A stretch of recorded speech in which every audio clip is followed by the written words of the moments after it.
Bismillahirrahmanirrahim. Assalamualaikum warahmatullahi wabarakatuh. Di video kali ini kita akan membahas tentang klasifikasi makhluk hidup. Apa sih klasifikasi makhluk hidup itu?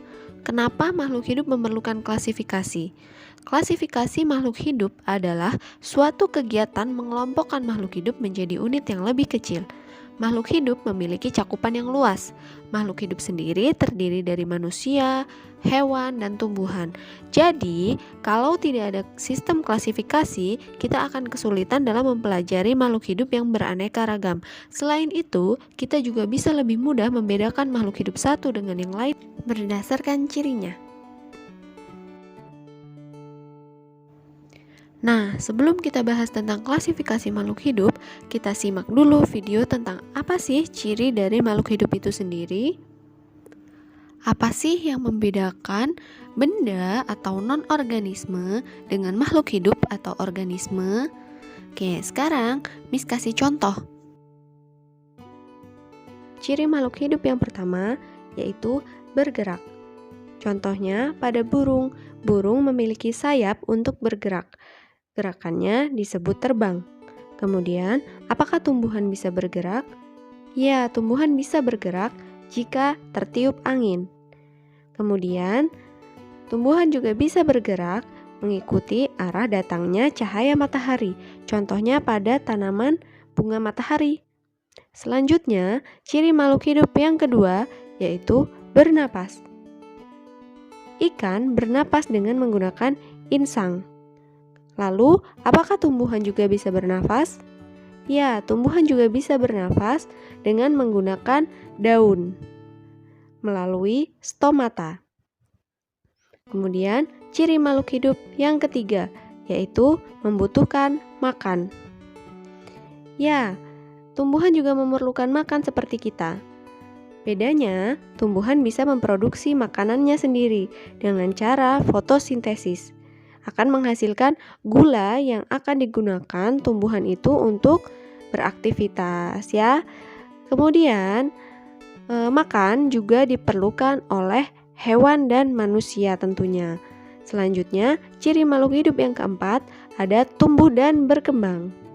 Tumbuh dan berkembang ini dialami oleh hewan, tumbuhan, dan manusia. Tumbuh adalah bertambahnya tinggi, bertambahnya berat, dan bertambahnya diameter pada batang tanaman. Selanjutnya, berkembang itu bertambahnya kualitas atau kemampuan seperti berlari. Tidak mungkin kan bayi bisa langsung berlari. Ciri yang kelima yaitu peka terhadap rangsangan atau disebut juga sebagai iritabilitas. Iritabilitas ini contohnya terjadi pada tumbuhan putri malu. Pernah lihat kan ya tumbuhan putri malu yang ketika ia disentuh, tumbuhan itu daunnya akan menutup. Itu adalah salah satu contoh ciri makhluk hidup yang peka terhadap rangsangan, yaitu rangsang sentuhan. Ketika dia disentuh, maka daunnya akan menutup. Itu juga salah satu contoh tumbuhan bisa bergerak. Dia bergerak menutup. Ciri yang keenam yaitu berkembang biak. Sudah jelas ya, jika manusia itu berkembang biak dengan cara melahirkan. Oke, sebelumnya, apa tujuan makhluk hidup berkembang biak? Iya, tujuannya adalah melestarikan jenisnya. Tujuan makhluk hidup berkembang biak adalah melestarikan jenisnya. Jadi, manusia itu berkembang biak dengan cara melahirkan. Hewan juga ada yang melahirkan. Ada juga yang bertelur dan ada juga yang bertelur dan melahirkan. Selain itu, apakah tumbuhan bisa berkembang biak? Ya, tentu saja. Tumbuhan berkembang biak bisa dengan cara tunas. Kemudian ada yang menggunakan biji dan lain-lain. Kemudian, ciri makhluk hidup yang terakhir yaitu mengeluarkan zat sisa atau ekskresi. Makhluk hidup selalu mengeluarkan zat sisa karena ada yang masuk ke dalam tubuh. Ada yang dimakan, maka ada yang dikeluarkan. Misalnya, feses, adalah salah satu contoh zat sisa hasil metabolisme. Kemudian ada keringat, ada karbon dioksida ketika kita bernafas, itu yang dikeluarkan. Kenapa perlu mengeluarkan zat sisa? Karena jika tidak dikeluarkan, itu akan berdampak negatif pada tubuh. Bisa jadi racun di dalam tubuh, makanya makhluk hidup harus mengeluarkan zat sisa metabolisme. Nah, di akhir video ini, Miss akan bagikan tabel perbedaan makhluk hidup dengan benda tak hidup. Miss mau kalian kerjakan di buku ya. Silakan diperhatikan, di sebelah kiri ada kolom ciri-ciri.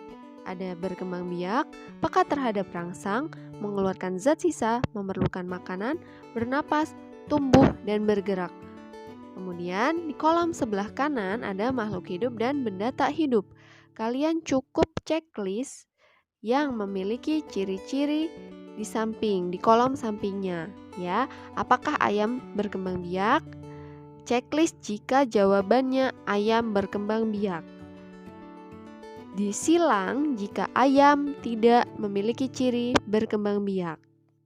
Cukup mudah ya, kalian hanya perlu memberikan tanda checklist atau tanda silang untuk setiap ciri-ciri yang dimiliki atau tidak dimiliki oleh makhluk hidup atau benda tak hidup.